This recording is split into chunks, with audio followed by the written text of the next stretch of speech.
Hey everybody, Anthony here, and this week we're thrilled to have Play to Z Games as a sponsor of this episode and to share with you their new game, Ascending Empires Zenith Edition. Ascending Empires is a 4X game that plays in just under 2 hours. You flick your ships across the galaxy, discover and explore new planets, build outposts, cities, research facilities, even starbases. All while your ships and troops compete to complete missions and claim alien relics that will establish your dominance over your opponents. With plenty of extra modules to switch up the experience, from new alien races with unique powers to immense, game-changing megastructures, and even good old-fashioned robot uprisings, Ascending Empire's new Zenith Edition is a unique galaxy-building experience. Use the code POD on their website, playtozgames.com, to receive 15% off your order. That's code POD on playtozgames.com.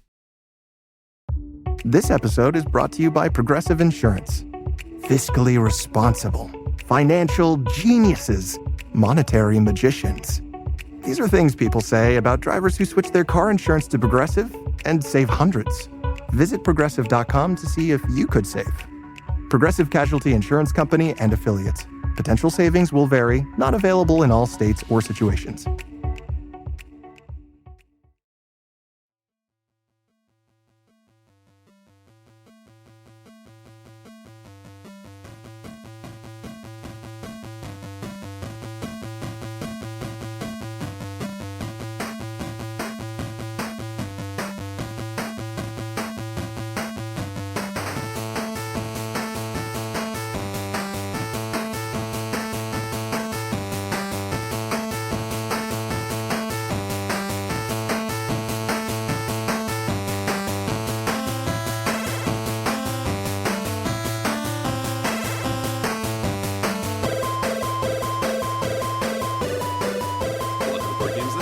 Podcast where everyone is welcome at the table, but of course, no one knows whose turn it is. This is Chris. Hey, this is Anthony. And this is episode 518. New theme, same great game. Bad game good now? We'd like to thank all the Patreon backers for helping us unlock a brand new episode. Hey friends, we are back, and we are so glad that you joined us here this week, because of all weeks, we're talking about one of the great things about tabletop gaming, which is great mechanical game engines that you get to play, and every once in a while, somewhat problematic theming that, through the brilliance of gamers out there, through a lot of wonderful media people out there, have made note of it, have talked to publishers and designers, and bad game? Good now, Anthony. Bad game, good now. Gotta love it. Yeah. We're going to talk about some games that we have had issues with in the past, other people have had issues with in the past, and how they've been addressed. Those problems, either through a complete retheme, updates, expansions, a lot of different ways people approach this. So there's a decent number of these, and maybe in a future episode we'll list off a bunch more that need the treatment. Oh, yes. But this week it's the ones that have successfully been updated. Yeah.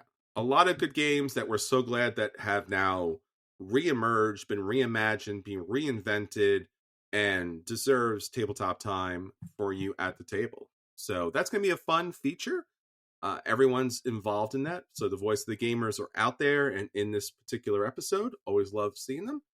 But Anthony, before we get into that, there's a lot of other stuff that's going on out there. It turns out that our friends at Gamma, they did it.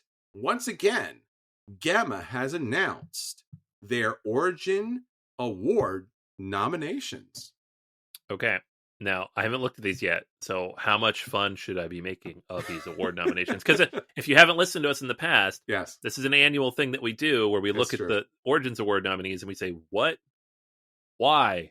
You changed the topics again? How is that game even in that category? I've never heard of that before. Mm-hmm. How much of that do we have this year? I think, sadly, there's a lot less of this. Aw, man, that was fun. That was really the fun days where Gamma just randomly threw categories out and randomly threw games in those categories. And I think they were in on the joke. And now they were like, okay, people, we had our fun. Now we got to be professionals and have real categories and have real games that match those categories. Yeah, I suppose that makes sense. Yeah. So, Gamma, as maybe many of you know or don't know, is the Game Manufacturers Association, This is the industry organization for game manufacturers. So all the great people who publish all the tabletop games that we love. Every year, they put together a nomination and an award that happens at Origins Game Fair during June. And we've been involved with it over the years. If you go to the Origins Game Awards, I'm not sure if they currently been doing this over the last couple of years, but you used to be able to go there and vote, I think, on the awards. Yeah. Like in the expo hall, there would be a little corner where you could look at the games, and you fill out your little paper ballot, and you would vote on who could potentially win these awards. I don't remember if that was like the main award, if they had like a voter's choice. I think there was a voter's choice. I'm not sure how involved, like what categories we were involved with, but there was definitely a voters, gamers kind of choice of the convention. Right. And I really love the idea that they set those games up so you actually got to see them. Mm-hmm. Because when you go to these, a lot of these conventions, you can definitely miss things. Big conventions, lots of games out there. Yeah, and especially now, because they have so many nominees now. Back then, it was like, we have 8 categories with 4 nominees each. I'm like, okay, that's easy. And now it's like 10 categories with 20 nominations each, or whatever this is. Yeah, so and I think in the past, they even in the recent past, too, they were really more detailed as far as categories are concerned. So nuance on top of nuance. So just really quickly, you want to go through the categories, go through the nominations. You probably have played or should be playing a lot of these games out there. So first up, Anthony, co-op/solo, which I will note I have a personal problem with because I think co-ops and solo should be different. Yes. Because solo gamers, your solo games out there, and solo publishers and solo designers, I think you deserve your own time in the sun. Yeah, well, because not all these games are good solo. Some of them don't play solo at all, which we can get to. So putting those together is a little weird, because then you would assume that they would all play solo. All right, well, run us through the list, Anthony. All right. Bomb Busters. Okay, that's definitely a co-op, yeah. Fellowship of the Ring trick-taking game. It's good. It's both. Oh, yeah. There's a solo mode. It's good. All right. Slay the Spire, the board game. Totally. Although, why would you play that solo? Yeah, exactly. That's if you're fun of it. Yeah. You just play the video game if you're going to play it solo. The reason to own it is that it's cooperative. Ultimatch, which I'm not familiar with. Same. The Wolves. Okay. That's definitely co-op. Yep. A Gentle Rain. Wilmot's Warehouse. Do not know that game. Yeah. Nope. That's funny looking. The Gang, which we played, and 100% you can't play this solo. No. Marvel United Multiverse. And Daybreak. Sure. Daybreak makes sense. Win and Spiel awards. So it's up there. Yeah, all good co-op games. The solo thing, it was a good year for solo games too. Like, so it would be nice to see some more. What you have a vibe here, Anthony? You have a feel? Oh man, it's so random what they give awards to. I would say Daybreak or Fellowship of the Ring trick taking game. Because keeping in mind this is like the manufacturer's awards, I think part of what pushes it is like retailers are voting on these games, so it's which games have made them money, which games have pushed things through. I feel like it's going to tends to be in that direction. If they did separate solo and co-op, I would be like really more geared up on this. Yeah. I'm just gonna say the Fellowship of the Ring, the trick taking game, not because it's just a game that I really enjoy, but my experience at PAX Unplugged was that even before the convention hall opened each day, there was so many other publishers surrounding the Asmodee booth to get a copy of this game.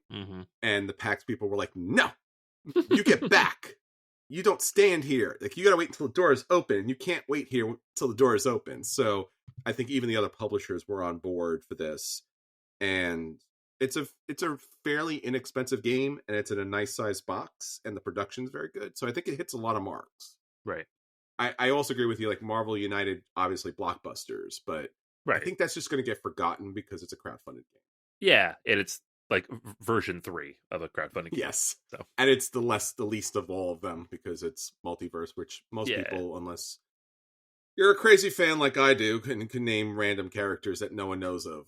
So Yeah, I was going through a couple boxes of that the other day, and my daughter's like, "Who's this?" I'm like, I don't know, if Crimson something." the only thing I will say is Marvel Snap. If you haven't played it or if you haven't played in quite a while, like they dig deep for characters. Mm, And that will certainly get you up to speed as far as what's in that multiverse box, because they're like everybody, like, because they keep releasing new characters each and every week, right. practically. Yeah. They're like 3 new characters this week. I'm like, all right. They're like, Uncle Ben recently came out as a Marvel Snap character I card. love that they finally released that, because that was like data mined in like the first week of the game. Do you know what his ability is? Yeah, it's like something like discard the card to bring Spider-Man out or something. No, kind of. I mean, he's a 1/2, which means he's a very low power card. Not the lowest, but a 1/2. When he gets destroyed, Spider-Man right. comes out. Yeah. So very thematic. Very thematic. Yep. I love that. So yeah, I he's kind of more of a meme card than an actual thing you would actually want to play in a deck, but Right. people have tried to do it. So yeah, I mean, it's a low cost card that gets you Spider-Man. It does get you Spider-Man. Spider-Man and pulls a character from the other side over to wherever Spider-Man lands. So yeah, I have seen it happen. It hasn't happened to me, but I do have Uncle Ben. Yeah. So it's gonna crush on people. I'm just saying. Not Uncle Ben. Yes, Uncle Ben. You got Uncle Ben. Oh, that's how deep they go, people. Not even characters with superpowers or heroes. Just side characters that died off and they're not even a thing anymore. All right, so gateway game, Anthony. Gateway games. What do we have here? Let's roll here. I know like 4 of these. So, Captain Flip, Spiel nominee. Yes. I know this one. Mm-hmm. Castle Combo, Pandasaurus, Tile Laying. I've seen this. Mm-hmm. People are about it. Yeah. River Valley Glassworks, pretty looking game that was on Kickstarter. Yes. I recall. Yes. Seaside, don't know. Yeah, Seaside is the one you and I did see this one. This is the one with the kind of like sand colored circle tiles with all the sea creatures on it. I believe you. Yeah. Just go with it, man. All right, I'm there. Yes, and. Yep. No, totally. I believe you. YRO. Sure. Yeah. I think I talked about this because I really like the artwork, but I do remember this one. Yeah, from Play to See. Mm-hmm. Yep. Okay. Gnome Hollow. There's been a lot of buzz about this too. People have liked it. Gnome Hollow, looking good. From OP. Explorers of Navoria. Sure. Why not? I'm not familiar with it, but it looks cool. I'm going to pause for a second and just say, like, board game companies are getting some decent looking websites. I know. Isn't that I'm fantastic? like, I'm clicking these links and I'm like, that's a nice site. That's a nice site. It's like an animation. Mm-hmm. Great. Yeah, and this game looks like it's got the root artwork to it. Which is really nice. It's pretty. Mm-hmm. I like it. Trio. Mm-hmm. This was a Japanese game and it got re-themed, I think, because I have played this, but it had a different name back in the day. Yeah, we talked about this with some friends. Yeah. MLEM, the Knizia Space Cat game. Why? I don't know, but people love it. Space Cats. Why? Cats getting into everything. Yeah. I'm so allergic. River of Gold, which I find interesting that they would consider this gateway. It's not a heavy game, but I don't know that I would consider it a gateway game either. I would not put this in front of non-gamers. Yeah, I agree. I agree with that. I think that's definitely a step up. And I think the gateway categories for every awards nomination kind of thing are always a little sus. Yeah. Because I think you're asking a lot of people. Yeah. Even Cats in Space, man. Even Cats in Space. It's a Knizia game. Knizia games are like a little bit above a gateway most of the time. And that's fine, but not a gateway game, man. Yeah. So yeah, I don't know. In terms of like what I think would win here, yeah, I don't know. Captain Flip, I guess. It's probably sold a bunch. The Spiel nomination certainly helped. Yeah, I think that's certainly the way to go. Seaside it has been out, and I think that's a little game that could. Yeah. So another take on that too. Yeah. Anthony, all right. My girl likes to party, man. Yeah, no, this is always my favorite category because I've never heard of any of them ever. Come on. No, man, like, what party games am I playing? I don't play party games. Okay, so let's run through these. Caution signs. Mm-hmm. You're drawing caution signs. It looks cute. It looks funny, but I don't know. Yeah, from our friend Danielle Reynolds. Oh, yeah. And Scott Bradley. So we know them. We've seen it. Yeah. Mm-hmm. Change My Mind. Nope. A debate game. No fun. Flip 7 card game. Okay. Looks like a card game from the op. Would you be flipping 7 of the cards by chance? I would think so, yes. Balled it. I do remember seeing this one. Hurt Party, Mm-hmm. a game of bad apologies. We did. We talked about this. This was very bad apology cards. Yeah, we saw this at PAX for Pink Tiger Games. Ito. I don't remember seeing this one because it's another one with like. This is a game that it's perpetually out of stock. It is one of the best-selling games in Japan, like period. People love this game. I haven't seen it. Yeah, it's all about like stringing different thoughts and ideas together. It's cooperative. Nice. So I would actually like to play that, but I've not seen it because, like you said, it's nowhere. Nowhere to be found. This game is killer. Oh, scary. Aliens. Yeah. Yep. Alien card games from our friends at Smirk and Dagger. Sure. Tiger Banana Pancake. Easy for you to say. Yeah. I'll say it again. Tiger Banana Pancake. As I said, easy for you to say. Cloud 9, a game of wonderful things. Also from Pink Tiger Games. Sure. Ghosts Can't Draw. I talked about this. Oh, yeah, you did. Yeah, I did. I think I did a preview of this at one point or another. It's kind of a cool concept. Someone plays the ghost. Everyone puts their hands on this little ghost puck. And then the actual person who is the ghost tries to make the drawing without the other people knowing whose hands are actually pushing the disc around. It's like a Ouija board, except someone's screwing with it, which is also what a Ouija board tends to be. 100%, and also it's a guess the word Pictionary kind of thing. Okay, that's cute. So, I like that. Pictionary meets Ouija boards, I think, is certainly the way to say. Nice. All right, last one here. We have Things in Rings. So it's a like a guessing kind of game, like Codenames or Wavelength. It's from All Play. I have seen this one. Have not played it. Okay. I'm pushing for my ghost, man. Just saying. I think Ghosts Can't Draw looks cool. I would like to make my students play that, so I'm all for that as well. Yeah, that's actually an excellent kind of classroom game to read about people's experience of that. Yeah. Because it's like a social deduction game without the social deduction. Right, you don't have to lie. No. And that's what I like to find. Like, I like these interactive games where you have to mess with each other without actually lying. So, like, we do Fake Artist Goes to New York. Yeah. Which is great for this, but this seems like it could be even more fun. Yes, I like it. Anthony, we are here. We didn't know we'd get here so quickly, but my friend, it's Heavy Strategy. Heavy Strategy? Why is heavy before light? I don't know. They made a mistake. That's a Polygon thing. Come on, Polygon. All right, Heavy Strategy. Good stuff here. We have Arcs, Conflict, and Collapse in the Reach. Played it. Great game. Yeah. Cole Worley. We love it. Dune War for Arrakis. In my top 10 of all time. Whoa! Great game. Endeavor Deep Sea. We played that. Played that a bunch. Like it a lot. SETI, Search for Extraterrestrial Intelligence. Played that. Hint, probably will be my top 100 next time. Love it. Andromeda's Edge. Played that a lot. Also in the top 100. Good year last year. I know, right? Rock Hard 1977. Not as heavy as the other 4 games, but I've heard good things. It's weird that's in there. Yeah, a little bit. It's a Devere game too. They do games, but that doesn't seem heavy. Yeah, they make heavy games. This is not really one of them. Yeah. Ascending Empires Zenith Edition, which by all accounts is heavy, but it's also a dexterity game. Yeah, which just takes the heavy right out of it. I'm sorry. Yeah. I mean, maybe the discs are heavy? I mean, maybe that's what they're looking at. Jeez. Prime Minister from GMT. Yeah, anything through GMT is a heavy game just by default. Just by default. Unconscious Mind. Yeah, that's pretty heavy. Yep. And then Lord of the Rings Duel for Middle Earth. Is that heavy? No. I didn't think so. No. It's not light either, but it's not heavy. Emotionally, it's heavy. Maybe that's what it is. Like, you can't have Prime Minister on the list and then Lord of the Rings Duel for Middle Earth. That's a big swing. GMT every year is like, come on, guys. It's not fair. Help us out. We are the heaviest game. Like, yeah, but are you the best? I would have said Arcs for a while, but I think it's going to go to SETI. Like, it's such a hot game right now. This is a really good grouping. Thinking publishers and designers. Yeah, I mean, there's a lot of good stuff here, but in terms of like what's selling, what people are talking about, what's buzzy, it's SETI, it's Andromeda's Edge, it's Arcs. Those are the 3, and I think SETI is the hottest right now.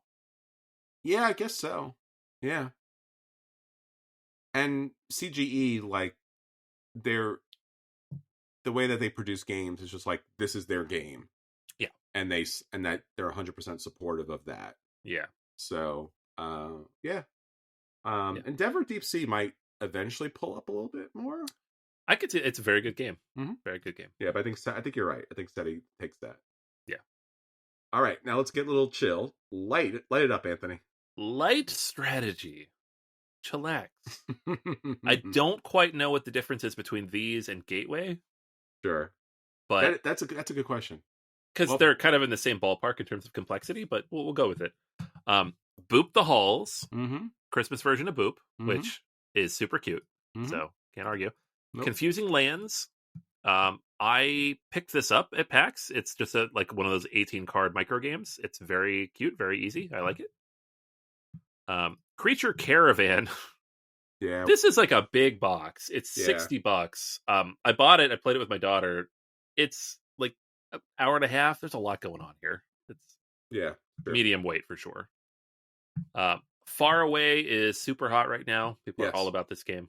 We have Fromage, cheese, right? You like some cheese game? Lure. It's another all-play game. It's about fishing. Sure. Lynx. It's about trapping lynxes, I guess. It's about the fur trade, because I guess we needed a game about the fur trade. Boo! Boo! I say boo! Boo indeed. Zoomies, on the other end, you've got dogs running around being silly. That's Which fun. is adorable. Dog walking game. Love that. Yeah. Star Realms Academy, which is my first version of Star Realms. Aww. Which I didn't know existed until right now, and I love it. You're gonna sell your other copy so you can pick this up. Right? They gave the ships little faces. They're so cute. They're like little living ships. I love this. And then Wondrous Creatures, which is just a really wonderful, cute looking, expensive, kind of long, not really light game. No. There's a lot here. And again, I think the light category, they should have reframed that in a different way. I think just call the category strategy and then call the other one something else. Yeah. You know. Or do light, medium, heavy. Don't even have I think that's what you need, because some of the gateway stuff is heavier, some of the light stuff is heavier, some of the heavy stuff is lighter. So just it might be an industry thing where they just how they brand or trademark or that's a good categorize their things. Yeah, like we make fun of it, but the retailers are like, no, this makes perfect sense. This is how you would sell these. I'm like, okay. Yeah. We're looking for a light game versus a gateway game. Like, yeah, for sure. Yeah. So like looking at this list, I would say Far Away is probably the one that I've heard the most buzz about lately. There's been a lot of buzz about it. Yeah, so I think that's going to probably pull it out. Yes, I think so. The only I'm trying to I mean I'm trying to see if there's a case for anything else here. Boop has just been out there in so many different forms. I don't think that's gonna. This is like the 4th or 5th version. Yeah, there's a Halloween, there's a big version, a little version, stuff like that. So, I think I agree with that too. Zoomies looks really cute. Zoomies is very cute. I want to try that. All right. So these other categories are like card games and miniature games. We're not going to read through all of these because it's not really what we cover. No. I don't know that we'd have a lot to offer. But just generally constructible, they split it up into fixed and randomized, which I think is interesting. That's interesting. So under fixed, you get things like Compile, Magic the Gathering starter sets, Pagan, Fate of Roanoke, which is great. Star Wars Unlimited 2-player starter set, which I'm hands up for that one. I think that's I don't know about the rest of these, but that Spark of Rebellion 2-player starter set is one of the best starter sets I've ever played. Disney Lorcana Gateway Altered, the new Asmodee game, Flesh and Blood, Blitz Deck Collection, Marvel Hero Click starter set, trading card anniversary collection for Final Fantasy. So, like the standalone things you can buy. And then randomized, we have Neopets Battle Dome trading card game. Didn't know Neopets had a game. Roundtable trading card game. Star Wars Unlimited, Altered, Sorcery, Pokemon trading card game, Scarlet and Violet, Disney Lorcana Into the Inklands, Magic the Gathering, Bloomborough, which just really fun artwork. It's like little animals. Yu-Gi-Oh! Collectible card game 25th anniversary, and Flesh and Blood Rosetta booster box. So those are the big ones that came out last year. Miniature games, we've got Car Wars, Field of Screams, Halo Flashpoint, Heroescape, Mutant Year Zero, Mythic Earth, Warhammer Underworld, Warhammer The Old World, Battletech, and Star Trek Into the Unknown. Obviously, we don't play these, so we have no clear opinion. I can tell you which IPs I like the most. Yeah, that makes sense. Yeah. And then just general miniatures. You've got Marvel Crisis Protocol represented here, Star Wars Shatterpoint, the Stormlight Archive premium miniatures, which are great, but don't actually go with the game yet. Warhammer 40k Kill Team, God Tier. That's good stuff there. And then under role-playing games, core books, Arzium role-playing game, Cowboy Bebop role-playing game. Which I did not know that was a thing. I didn't either. I was like, I just opened it up. I was like, is that good? I want that. Para, the role-playing game. Yaziba's Bed and Breakfast, which is a cool sounding name for a game. Sure. And has fun artwork on the landing page. Arkham Horror, the role-playing game. Mothership Deluxe Set. I know a couple friends who are all about Mothership. Pathfinder Player Core 2, Dungeons and Dragons 2024 Player Handbook. Eat the Reich. I love the name of that. So good, and such a good production. Very pretty. And Star Trek Adventures, 2nd edition. So, lots of good stuff. I own a few of these. I don't get them to the table, but I do like looking at them.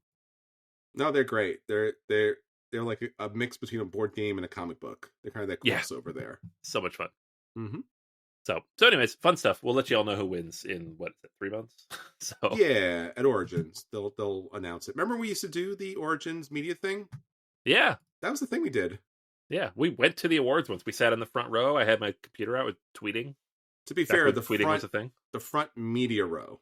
Yeah, we were behind all the tables. Do not cross this way. Yeah. But they were really nice to invite us, and we did enjoy that. That was a good time. Yeah. It's always good to see them get the attention that they deserve, especially on the publisher side too, because as you can see with any board game out there, or tabletop game, miniatures, rulebook, like there's a lot of work that goes into it, a lot of great people. So they should sincerely all be celebrated for their great jobs across the board. Yeah, totally. Yeah, and so stay tuned because we'll have more award nominations coming. Oh yeah. We'll have the Spiel Award nominations next month, probably. Dice Tower Award nominations sometime after that. You get an award, and you get an award. Everybody's getting awards this year. If you listen to this podcast, you've just gotten an award. Oh my gosh. I know. It's in the mail, guys. It's in the mail. It's coming. Everyone who listens is nominated, and everyone who listens is a winner, my friend. Oh, that's so cool. I know. This is the kind of people we are. Yeah. All right. Well, that's what's going on with Gamma. Great stuff there. Let's get on to the actual information that people need to know, which, of course, is the after hours programming from BGA, Anthony. Yes, BGA After Hours goes up the day after this podcast. It is basically a whole nother podcast that comes out every week. And if you are a backer on Patreon at the producer level, $5 or higher, you get all of these episodes every week. So you get double BGA.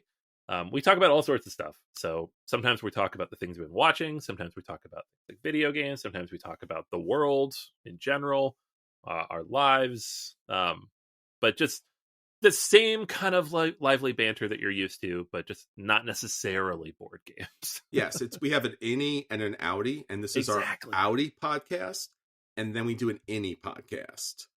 And if you get that reference, it's probably because you listen to the innie podcast. Yeah, right. And guess what? This week, we might talk about that. There you go. So it's our Midnight Madness podcast. Oh, we have a new one. It's a new name. It's going to get mad. It's going to happen after midnight. We're both going to be very tired. Yeah, I was about to say, we're recording pretty late. It might be after midnight at this point. So, again, thank you all for listening. Again, if you ever want us to talk about literally anything else, we talk about literally everything else on that Midnight Madness BGA podcast. All right, Anthony, that's what's happening with BGA. Let's get into all the cool stuff that's happening around the tabletop. Let's roll for preview. All right, I'll roll for preview, Anthony. There's a lot of great games. I will just mention two very quickly because why not? It's my podcast. I'll do what I want to do. Point Galaxy. We've liked the Point series. we've liked the point salads, we've liked the point cities, and now on Kickstarter from Flat Out Games is Point Galaxy from them alongside with AEG. And it's about spaceman, and it's seemingly follows the same format. And if you're interested, check it out on Kickstarter. It's $19. That's all I'm saying about it. We've talked about it. It's point stuff. Yeah, it literally, you know the formula already, but now it's in space. It's cool. And we like space. And you can also back it with the B game. There you go. And the B game's cool too. So they're both $19 and they're on, Kickstarter, which turns out still has board games on there. I know. We got like several things on Kickstarter this week to talk about. Yeah, if you're interested in backing it, they're both $19 each. They're both on Saturday. They both end on Saturday, March 29th. So by the time you listen to this, you should still have some time, but definitely check them out. Next up on the opposite, because you're gonna have to set up and then you have the punchline. So the really cool little space game, $19. And then there's Champions of Midgard 10th Anniversary Edition, because everyone's been waiting for it for 10 years. Everybody. Yes. Did this company go under a couple of years ago? It seems like it. Ugh. Oh man, I love this idea. Like every game now is like, it's been 10 years. I'm like, yeah, guys, that's how time works. Time has in fact passed since your game came out. Congratulations. Yeah, it's the only unit of measure that really matters as far as board game production is concerned. Yeah. It's been a decade. Cool. Yeah. So Gray Fox Games is producing this game, and it's a good game. Champions of Midgard. It's true. We make fun, but it is a good game. And it came out 10 years ago, which is also cool because it was a very cool game 10 years ago. But maybe you've asked yourself in your deepest, quietest hour alone, I want to pay $249 for this plus shipping. When am I going to be able to do it? Well, the answer is 10 years after its release. So that's if you want to know what inflation has been, here you go. Remember that normal board game that you could pick up for like $40? Yep. $249 plus shipping and taxes. That's crazy. It's kind of crazy. You do get all the super duper upgrades, including some really cool, I guess, resin Viking ships that hold the dice and other little pieces. And you get a dice tower because reasons. So I mean, I like this game. We've both owned it. I think I got rid of mine at some point, but I owned it for a long time. I don't like it that much. Does anybody like this game that much? It's very interesting as far as an industry is concerned of how far they can push the collective bubble, with the game as far as like what else can they produce. So I do like the Viking ships. They are cool. I do like the new dice. New dice is always nice. I do like the upgraded resources, and a dice tower is always a dice tower, so that's always cool. So there's a lot to like here, and if you were a big fan of this and you played it back in the day, and if for some reason you've destroyed your copy, this might be the time for you. Sure. Or go to eBay, and when all the people who back this sell their old copies for $30, buy that. And it's the same game with cardboard instead of unnecessary metal. Or go on Etsy, where everyone's already reproduced all these fancy pieces because it's a good game and people liked it and they produced the extra pieces. So yeah, I mean, listen, I'm sure this is a lot of people's favorite game, and to those people, I'm glad for you. I'm sure you're excited. This has 1,300 backers, so obviously a lot of people want it. Yeah.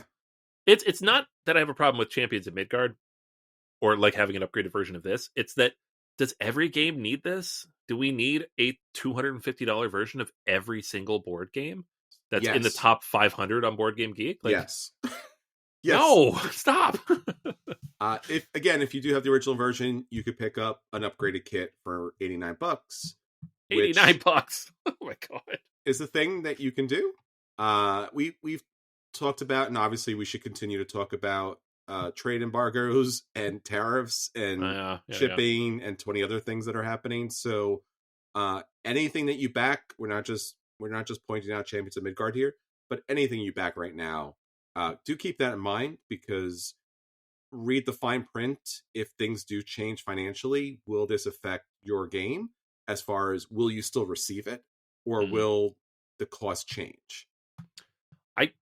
Like looking at this, I feel like they might be baking some of that in. Like $250 is a lot. $40 for shipping, also a lot. Like, typically the US shipping's a little bit less than everywhere else. This Sure. time around, it's barely less than everywhere else. So you're saying the Vikings are going to pillage our pocketbooks? I think they already are. They They have been for a while. Yeah. So if you haven't played Champions of Midgard, definitely do play it, because Yeah. this might be a game you want to super duper deluxe overfy, and now this campaign allows you to do so. Yep. And you'll have until March 28th to do so if you would like to pick that up. Time to go. Finally, the one we really want to talk about, and our super roll for preview, because the other ones were good and funny to kind of talk about, especially the contrast between $19 and $249, is certainly a game that I think, especially its expansion, had gone out of print and became a little challenging and difficult to find, is Manhattan Project Energy Empire. Yes. One of the best regarded modern board games returns with a new look, beautiful components, and all new expansion content.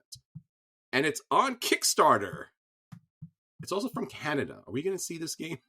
Oh, no. Oh, I forgot. Oh, no. Oh, no. It's going to get like triple tariffed. 100%. So, Anthony, you like this game a lot. I do. It's in my top 20. I don't know where this is on my top 100. Well, it's up there. It's on the list. I just went through these spreadsheets the other day. Oh man, it's definitely up there. I've been writing reviews for them. I haven't gotten to that yet, so it does mean it's pretty high up on the list. Yeah. So yeah, no, I'm a very big fan of this. We've been big proponents of this for many years. Yeah. I've been like 8 years. Whenever it came out, I feel like it's when we hit. And like this game is the reason why when Dwellings of Eldervale came out and Andromeda's Edge, I was like, I need to play these, because Luke Laurie, who is one of the designers on this game, made those games. And this game was always just like, it's so clever and interesting and a unique take on worker placement, which is so hard to do anymore. Sure. And just in terms of like games telling stories, it just does a really interesting thing with the mechanics, right? You are producing energy, but there are negative effects of the production of energy, right? There's pollution, there's UN resolutions, there's politics in play, there's government action against the effects of the energy we're producing and how it progresses over time. There's crises that happen. And that all sounds like that's not fun. The core gameplay loop, the tableau you're building, the worker placement is fantastic. And then that stuff kind of layers into it just to give it that flavor. This is a game that like I'll bring into the classroom to show students like, this is the kind of story you can tell with cardboard. We're not going to play it because it takes 3 hours, but here's what it looks like. Sure. And it's just such a fantastic experience. So I'm really glad it's coming back, because like the Cold War expansion was like, if you backed it, some people got it, some people didn't. It was a whole thing. The unfortunate passing of the owner of Minion Games. And like I have a copy that I managed to track down, but like no one else has that. So now being able to get those cards, which is fantastic. Plus more new stuff. So very cool. Absolutely. I just checked my list. It's my number 9. Oh, snap. Of all time. So yeah.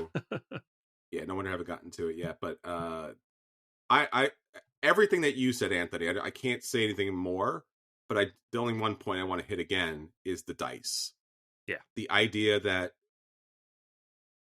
each different die, or the different colors of the dice, represents a different energy type.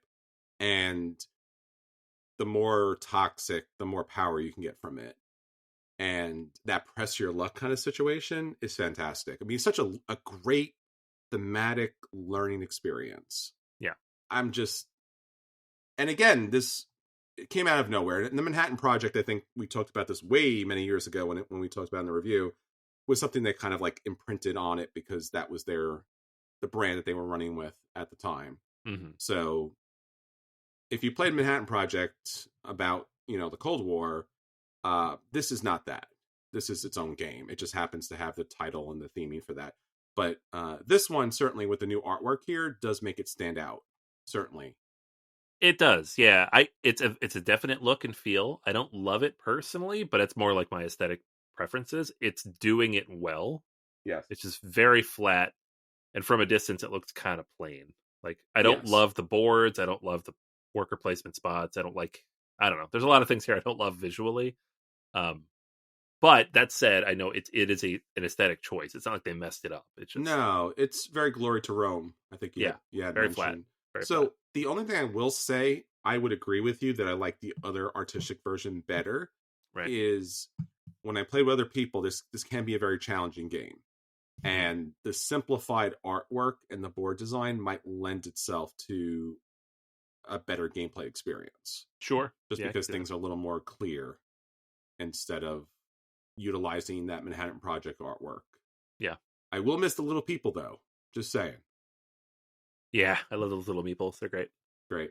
So if you want to check it out, it is currently on Kickstarter. Yes, they still do games on there.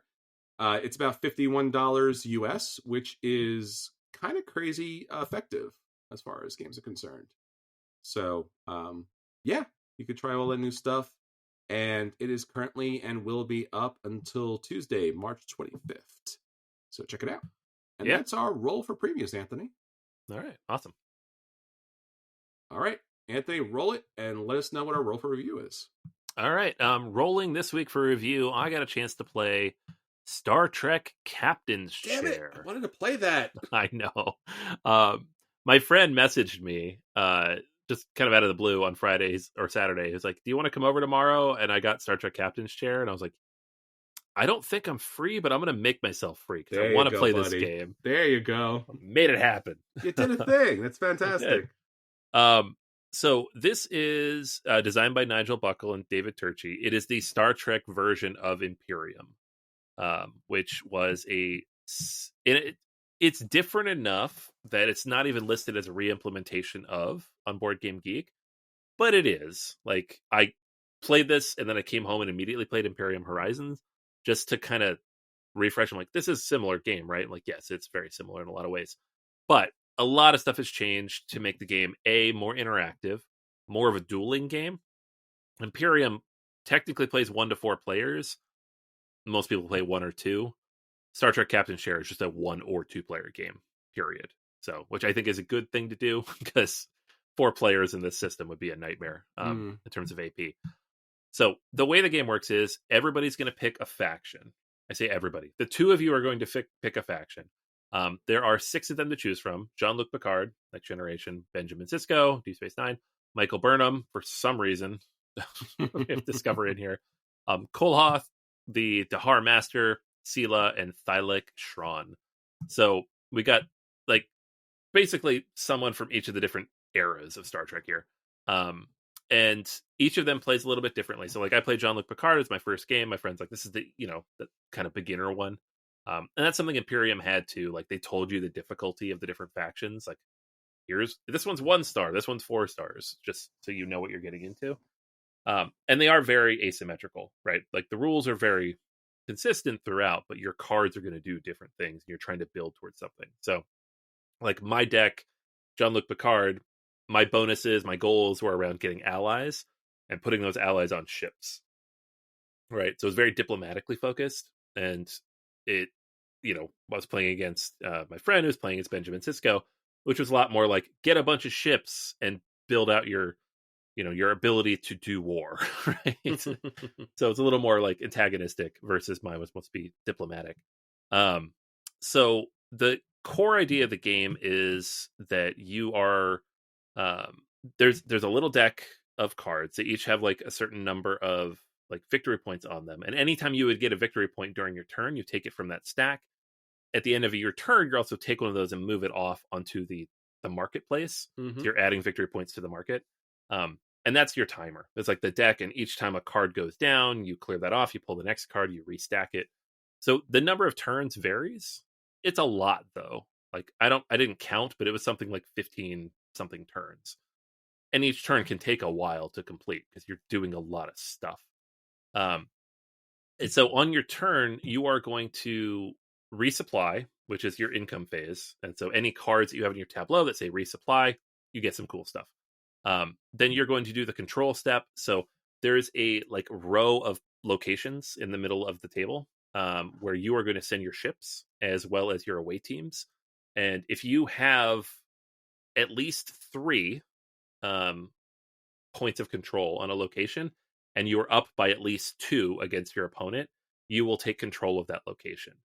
And then it just goes into your tableau. So usually there's some kind of bonus for taking it, and as well, it goes into your tableau. But the interesting thing about this is all the ships that are on those locations then get discarded from your tableau, right? So they're used now.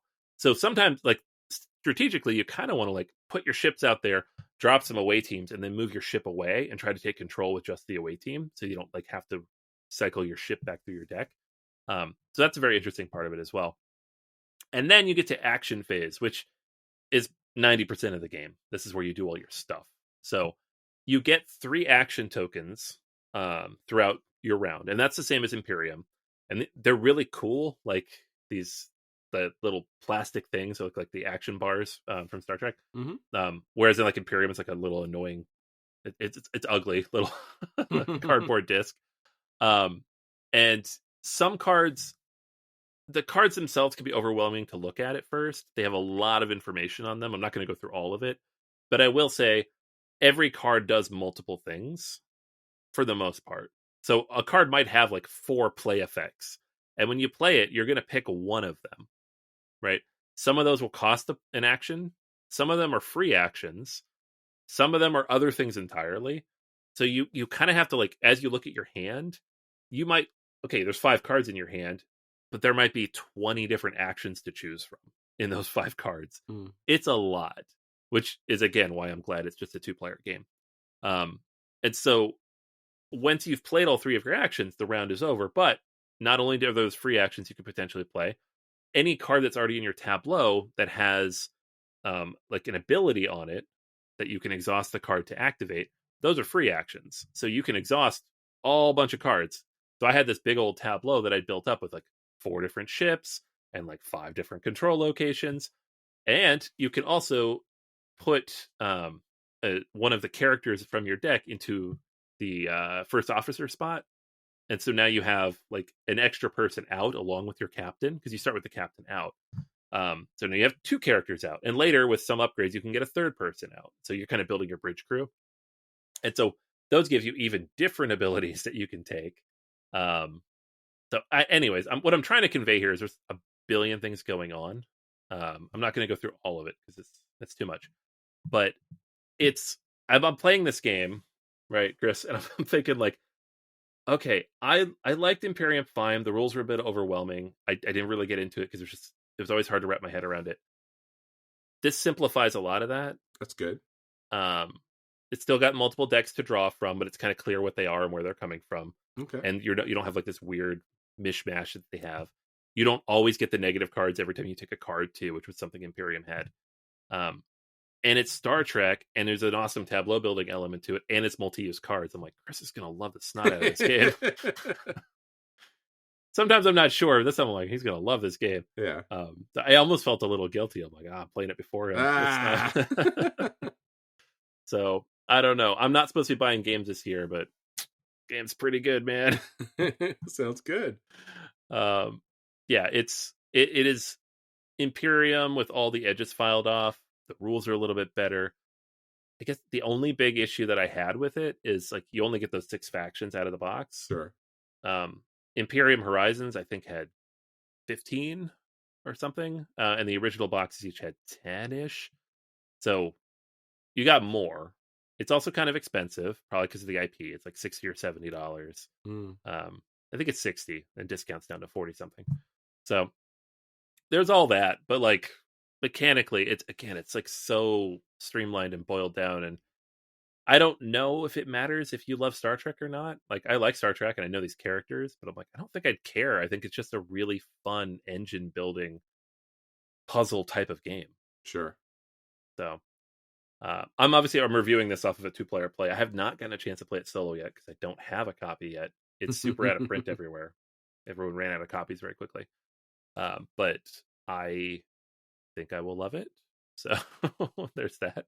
I mean, they're doing so many cool things right now with Star Trek. Yeah. Ascendancy just recently racked up their campaign.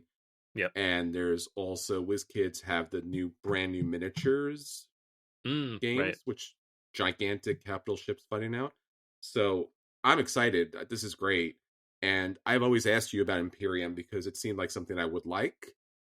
But as you mentioned, it was just a lot of it. And the rules complexity was, again, challenging as far as either being a solo game or a 1-player kind of experience where that's cool. I don't know if I want to do that, but I'm so glad to hear, above and beyond the Star Trek situation, that there is a multi-card use tableau builder that has more streamlined rules. And again, that's great. That's one of the fantastic things about having new themes for the same great games, is because then the designers go back and they're like, could we make this better? Could we tweak it? What have we learned from getting the game out there in the industry? And they clearly learned some things, and they brought it back in a really positive way. So really excited about this. Yeah, no, it's really cool. And it's funny because if you go through the comments, some people are like, why did they dumb down Imperium? It's such a brilliant design. I'm like, you still have Imperium. Yeah. Don't play that. I wouldn't really want to play Imperium with 2 or 3 people. It's a lot. It's very brain breathing. Like, I pulled it out when I got home the other night after playing Star Trek, and I was like, oh, let me just like refresh on this. And there's like 30 something factions to choose from. Mm-hmm. So, and they're all very different. B, it took like 2.5 hours to play a solo game. I'm like, okay, so with 2 people, this is a 4-hour game. Sure. And C, it's just like thematically, if you don't know those factions, if you don't know the historical context of like the Mayans, which I get vaguely aware, like, from history classes, but like I don't really know. I'm sure it's really well done, but I don't know. Yes. So it's kind of cool when you put that onto an IP and you're like, okay, I get that reference. That's cool. That's funny. I do know some people are complaining like, why is Kirk not in this game? And I'm That's true. Why is Kirk not in this game? You put Michael Burnham in here, you don't put Kirk in the game? But, like you said, they wanted to touch everything that was out there. Yeah, and I'm sure there's an expansion. Like, if you don't put Kirk in the game, you certainly are planning to at some point. Yeah, and that certainly will come through. They'll certainly throw that in at some point, and people are like, oh, there it is. Yeah, I gotta buy that now too. You guys suck. So yeah, this is an easy buy. Highly recommend. I already liked Imperium. Found it hard to get played as much. This one will get played as much. It's a lot easier to get to the table with 2 people. Highly recommend it. Excellent. Yes, excited.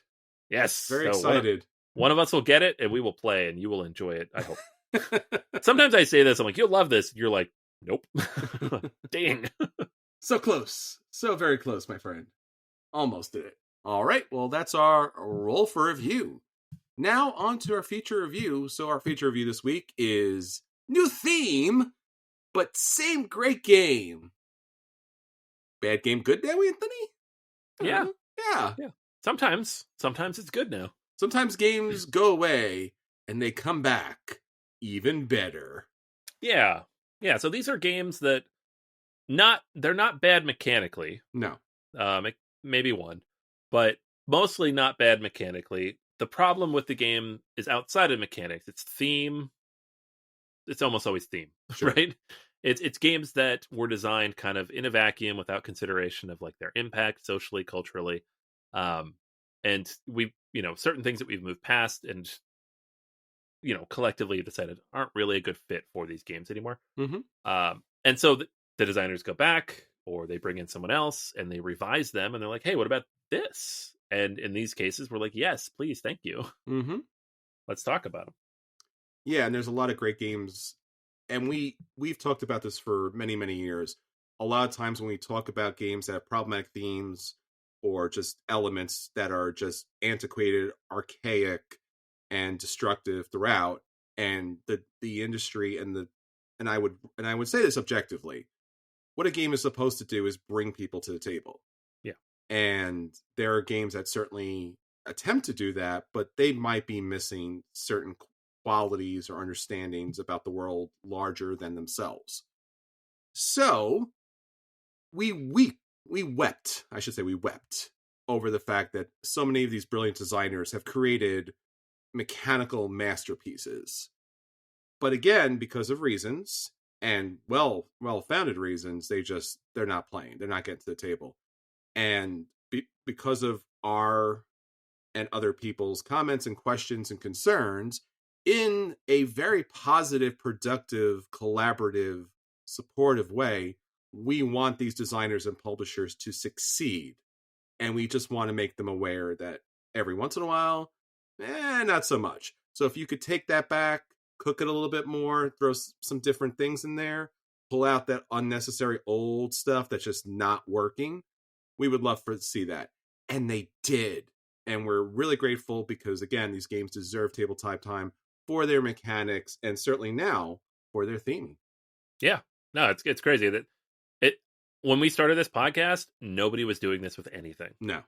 At all. And we weren't were really having these conversations because people were like, don't have that conversation. It's a bad conversation. But now, thankfully, we're moving to a place where we can at least discuss it and in some cases resolve the issues. Yeah. And I think we were ahead of most, if not all of these. I mean, 5 Tribes back in the day. Yeah. Which I know we're going to talk about a little bit. But it's a good thing that a lot of people are afraid of these conversations because they think they're going to delete games. It doesn't delete games. No. It improves games to bring more people to the game. So yeah. And honestly, like if you're playing one of the original versions of these and you and your game group are having fun and it's bringing people out, great. There's nothing wrong with that. It's like what we're talking about is just like making it generally more for everybody. Mm-hmm. And again, you want to be able to bring these games out into the real world with real people. Yeah. Some of these make for tough conversations in public. So, yes. All right. So let's kick it off with the one that makes it for the toughest conversation in public. Endeavor, Age of Sail. So I played this game. I played the second edition. I didn't play the original. But I played the second edition about 7 years ago and 2 times. And it was exactly the conversation. And I've had this conversation on the show before, but like, oh, there's slavery cards. And the person teaching the game is like, no, it's good though, because like you can choose to take them. But if we all vote to abolish it, it's really bad for you. I'm like, it's like, so it's you're pressing your luck. And I'm like, okay, let's see how that plays out. And how it played out is about halfway through the game, we had a spirited conversation about why we should keep slavery. And that was a good thing because it was beneficial to all of us economically. Oh my which, God. again, maybe is the point from the author's perspective. Sure. And it is commentary. Like, hey, now that it benefits us, we're all okay with it. That's an interesting conversation to have. Yeah. Rhetorically speaking. It just wasn't a comfortable conversation to have in public. And I don't want to use slavery cards, but if I didn't use them, I fall behind in the game. So I'm not saying it was the worst implementation of that mechanic. It just wasn't one that was conducive to large group settings in public. They have since revised the game. We just talked about it not too long ago with Deep Sea. And it's very different, but mechanically it holds those core pieces of like you moving up those tracks and moving these different locations and dropping discs, and has no potential issues because you're exploring an empty space. Yes. So it's actually terra incognita because it's empty. And I played the first and second edition, and all of the problems that you said, in addition to the fact that if I don't want to do slavery, and again, we can argue that this is a positive idea for the designer, that people had that decision, were challenged by the decision whether to do ethically the correct thing or do ethically the immoral thing. And this is what the game is giving you. Now, my experience and my reading of the rule book, there was not that kind of intention to really suss that out. That was not what that game was. That was, this game is in a time and place that also happened to have slavery. You could do slavery. And it was just like, well, then I don't want to be here for this. Right. And yes, you can certainly play this game in public-private groups and be like, hey, we're cool, we understand, we get it, that kind of thing. But also, if you can't bring a game out into the light, into the public, and put it down on the table and see people playing those things, you shouldn't be playing those things, because that's not what a game's there for. And if I don't want to play slavery, and I didn't in playing that game, because the first time I played that game for the very first time, I was just like, I had no idea what the game was. And because, most Euro games are, you move cubes. I'm like, cool, moving cubes. That's arbitrary and abstract. I should not be penalized for it. So the game itself doesn't really penalize you in the way that you would think it should or would. Because like you said, Anthony, unless everyone's on board with flipping that script, it doesn't flip. And then 2 or 3 people are benefiting from slavery, which sounds horrible to say. Yeah. Especially in a board game in this time and age, because slavery is still a thing in this time and age. Yeah. So, no. 100% no, man. Yeah. No, it's tough. And it's, like I know there was a little more effort put in the second edition, but it didn't really No. resolve any of these Yeah. issues, at least not for us. And again, I appreciate the fact that, and I did not initially attend or want to play the new edition with the C. I'm glad I did, because I'm glad I saw that they did correct so many things that they needed to do, and it's a completely great game at the table. So I'm really glad to have that there. Yeah. All right. So another game that has a theme that, honestly, and I'll fully admit this, it kind of snuck up on me. I played it a couple times, and it was even on, I think, both of our top 100 lists for a bit before I was like, wait a second, maybe this is not great. And that was Mombasa. Mm-hmm. One of Alexander Pfister's best mechanical productions, like very interesting mechanics in terms of how the game progresses. Like you don't actually own any of the locations you're going to. It's kind of got that stock element where you're like investing almost in terms of where you're going, and it has a really cool card mechanic where you put cards into like different columns and they're going to come back into your hand later. But the game was about exploiting Africa for resources in the 19th century. That's not great. So, and yeah, there's like a few blurbs in the rule book. The author seemed aware of that fact and was trying to put it in the historical context. That has really just come down to that question of like, do we need to be gamifying this time? The race to take the resources from Africa. Mm-hmm. And we literally had this conversation on the podcast like half a dozen times. Like, we did. Just put it in space. Just put it in space. And we literally said space. We literally said space multiple times, and then they did. We have sky mines now. It is Mombasa in space. That's You're all on you the needed moon. to do. That's it. Yep.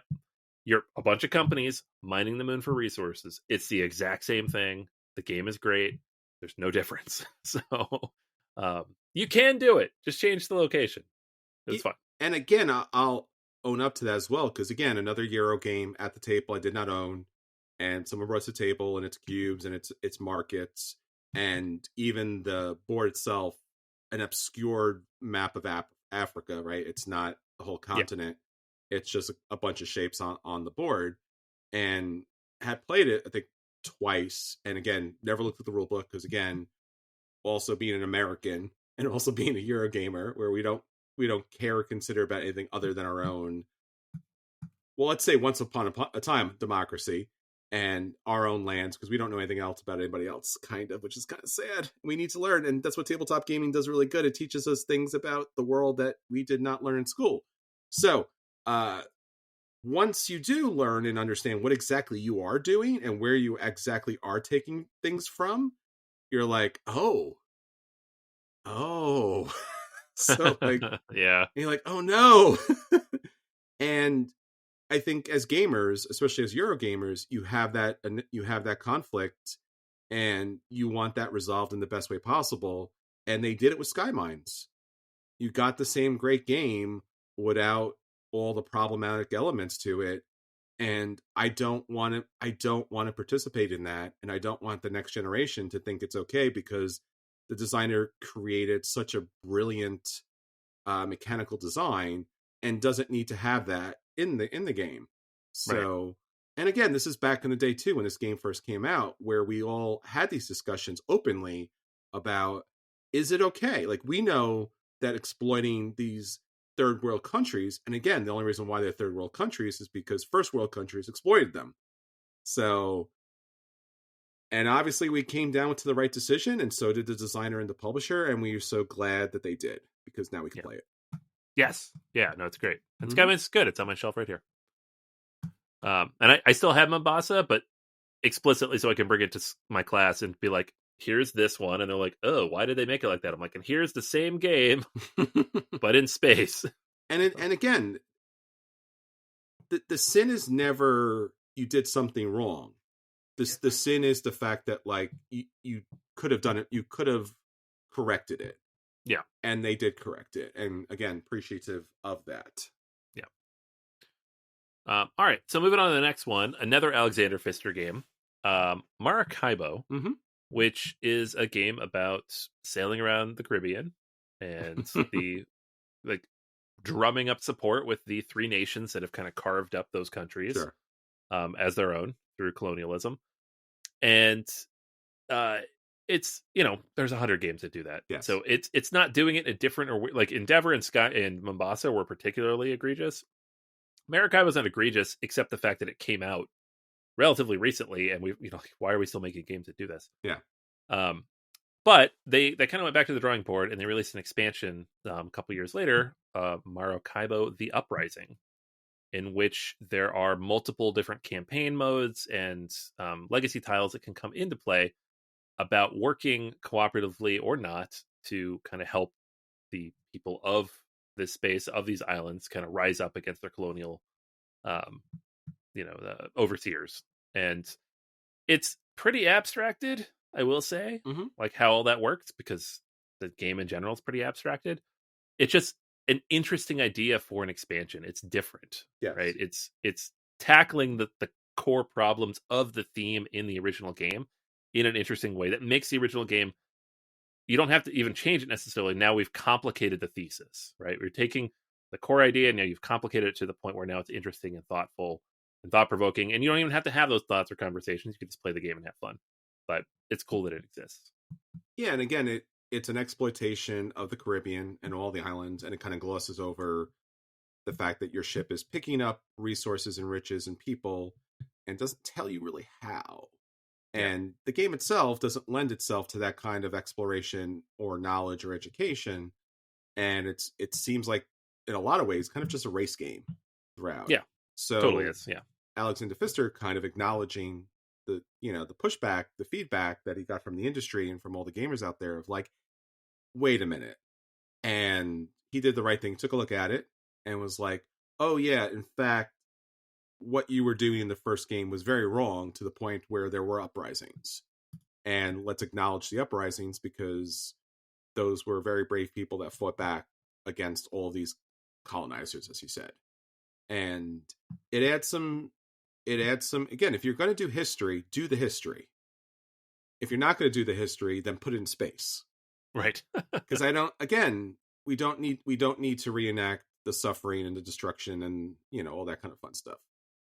Right. It's the abstraction and removal and erasure of 100%. The people that are affected by your actions. That's the problem in these games. I feel like, at least from our perspective, is it's not that we're gamifying history in a problematic time. It's that we're ignoring the plight of the people who are affected by that problematic time.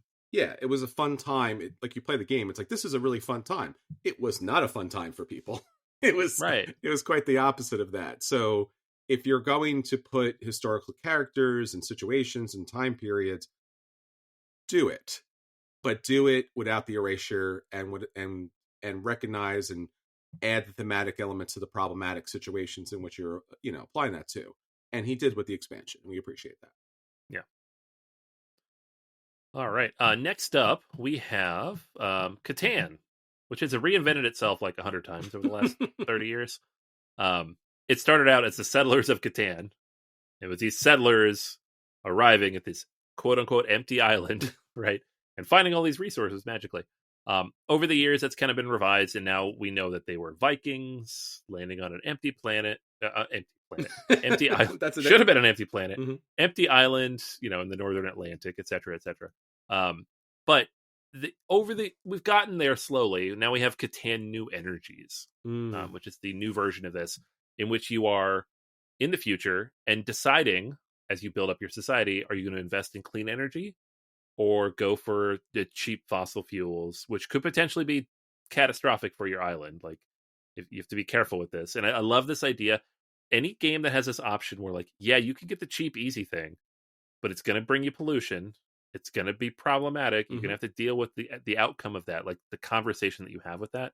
Like, again, almost the conversation that Endeavor was trying to have, but didn't quite get there. Mm-hmm. And we can have that about like energy and its impact and climate change and all that good stuff. So we have a new version of Catan with Enotool artwork and more modern, design sensibilities, and a discussion about the nature of energy and modernization and society and capitalism. I don't know, all these things that the original Catan didn't really have, and then kind of we've layered onto it over the years. 100%. And again, it's a good acknowledgement. It's a good correction, and it lends itself to a fun game time. Yeah, absolutely. All right, next one up here we have is Puerto Rico, 1897. Now there's some controversy around here, like of how this got this particular version. Like Mm-hmm. the Yes. consultant, who is a friend of the show, Jason, who worked on this, and like what kind of credit was received, and how it's like. There's a lot of stuff that goes on there, but at the end of the day, Jason did good work in making this game be more representative of the people and a time, and not be set in a time when the quote unquote workers on Puerto Rico would have been slaves. Yes. Right. Like pushing it forward post freedom to when they could have agency, be owning their own means of production, and the representation is there. And it didn't really take very much. It just really just changing the time frame and being more explicit about it. You know, they've gone on. There's like the big fancy version that Awakened Realms did, and it kind of uses these updated rules and theme and setting. But really, 1897 was the game that kind of quote unquote fixed it.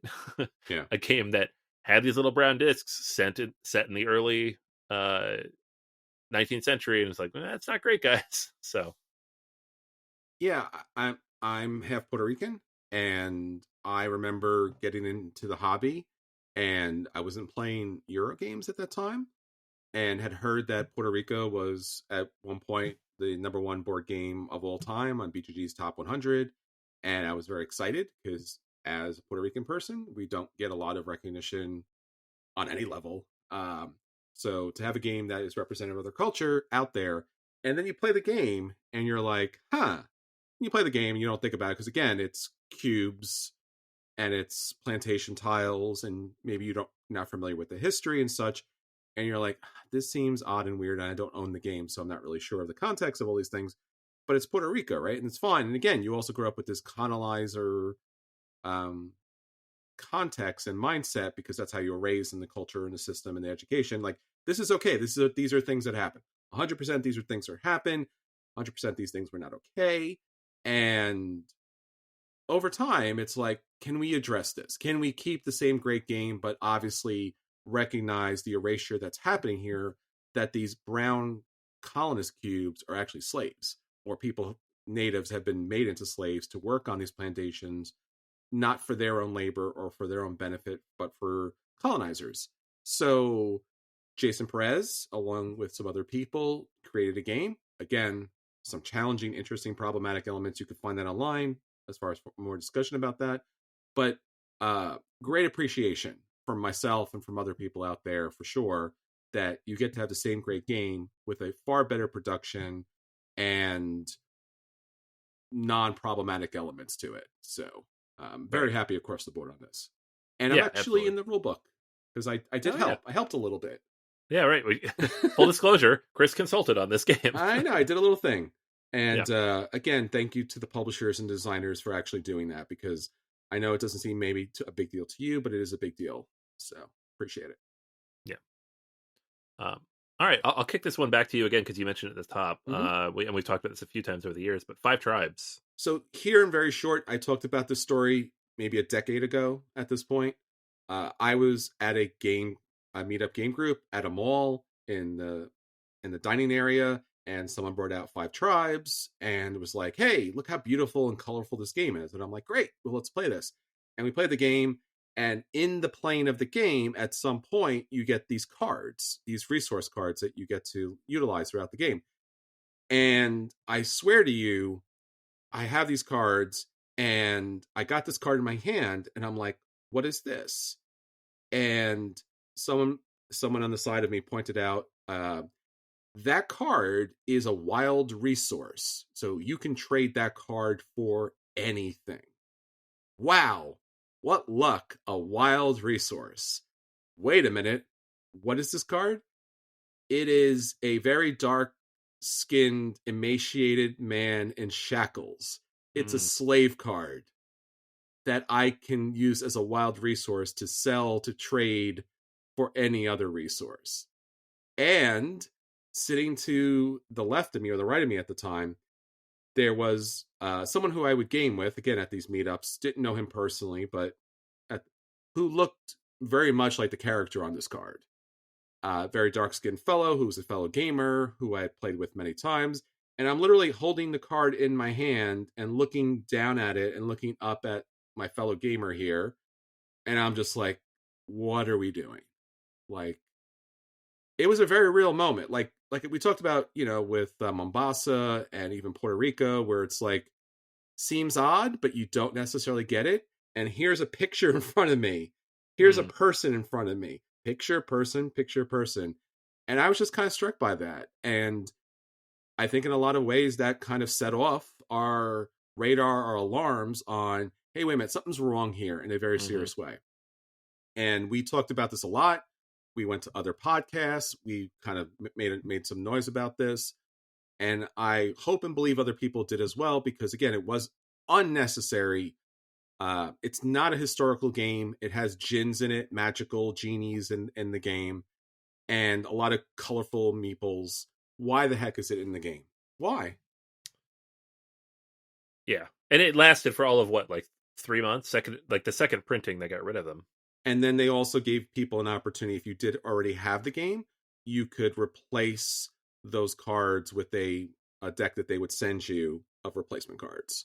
Yeah. So good for them for doing this. I don't understand the oversight here, but let's just say we're happy for the correction. Yeah. Right. And yeah, if you've just got into the game in the last like 8 years, you would have never seen these cards. Yeah, you would never know it was an issue. And again, we're glad. Play the game. It's a good game. Yeah, good game. A lot of AP, but it's a good game. Yeah, that's the issue there. Mm-hmm. All right. So a couple more games on the lighter end here.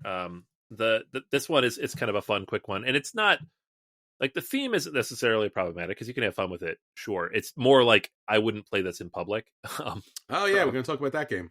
Yeah. So Cash and Guns is a game about pointing foam weapons at each other and threatening each other in a circle. And again, I've played this game. I've had fun with it. Same. I don't necessarily have a problem with it thematically. It's just like a little odd to be playing in public, or it's meant to be a family game. I don't want to be pointing guns at my kids. That's so funny. Right? So they made a Harry Potter version. Did they? Called Stupefy. Oh, okay. And so you're pointing wands at each other and yelling out the names of spells. Okay. Instead, which is a million times better as a family game. Although, is the 3 curses, are they in the game?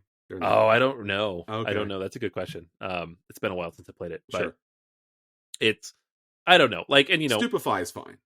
Harry Potter controversy notwithstanding, author of Harry Potter controversy notwithstanding, it's still like a much more family friendly, approachable, like swinging wands around. It doesn't look weird. It's silly. It's fun. The kids don't notice a thing. But the guns is always weird to me. The guns are weird because the profile. I played the first edition and second edition. I played the first edition, and I'm like, what is this? And I'm like, oh, okay, this is kind of weird and odd that you're pointing guns at each other. But they're foam. They're 3-dimensional, but they're basically like, I don't even know how to explain. They're flat. They're flat guns.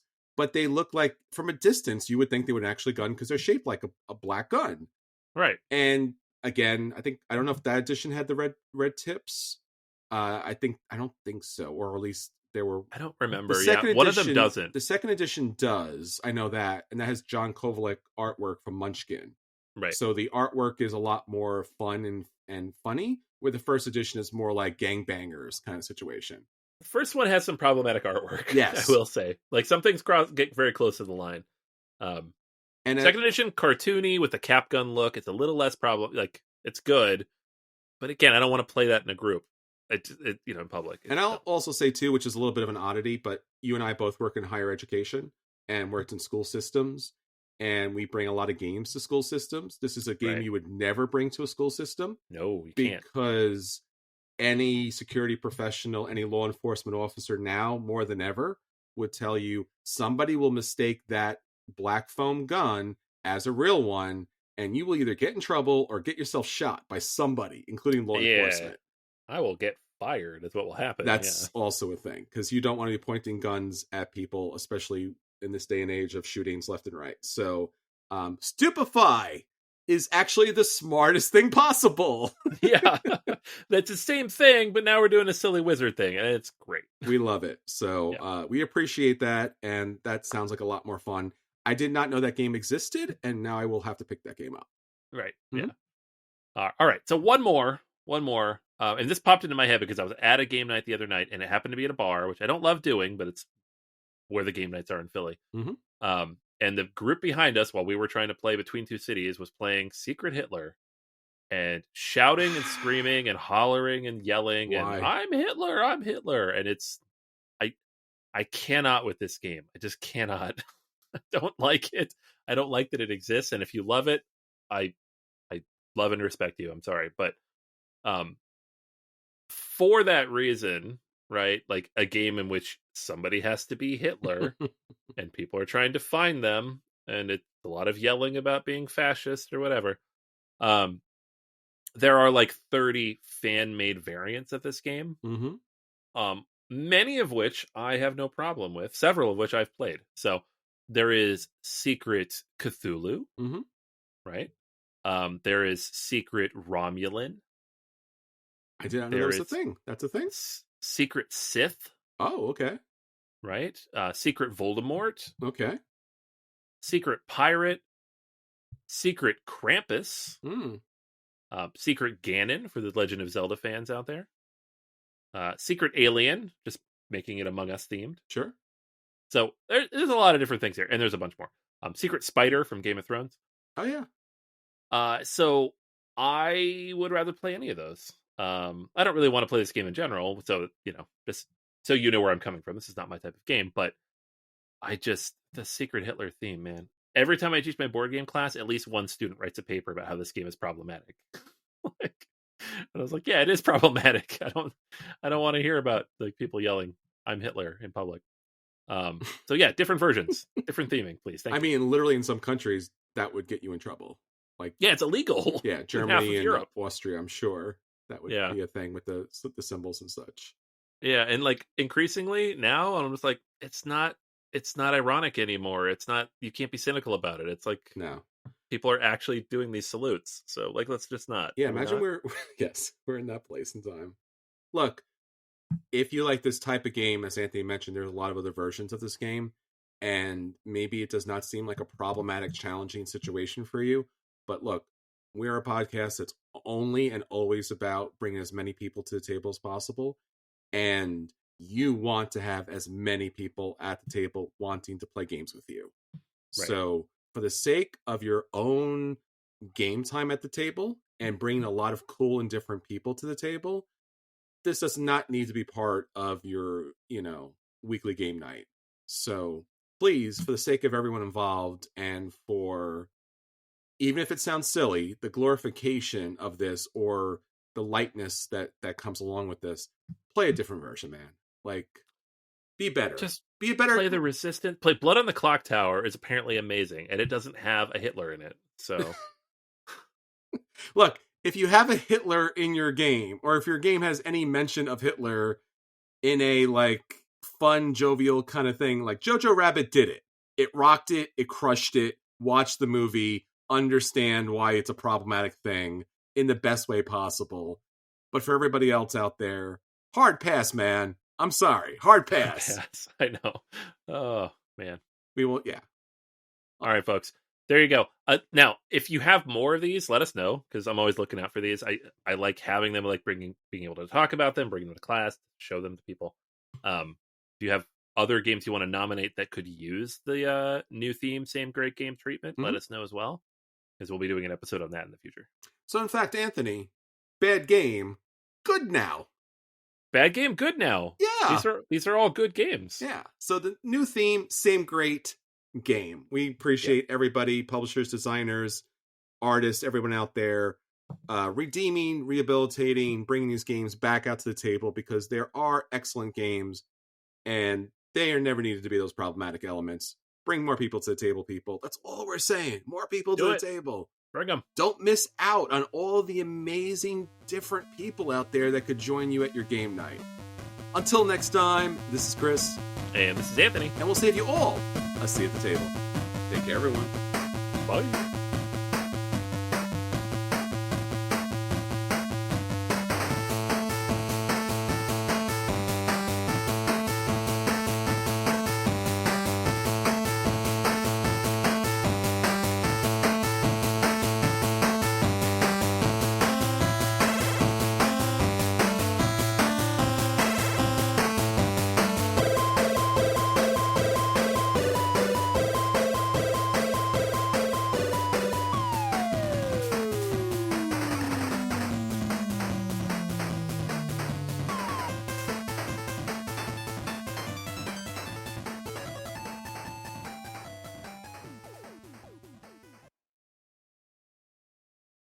Hi there, I'm Hugh from Poderation.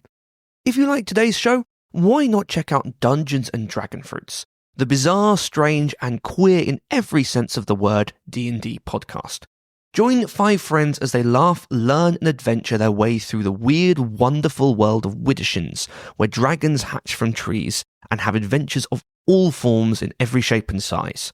Available wherever you can get your podcasts.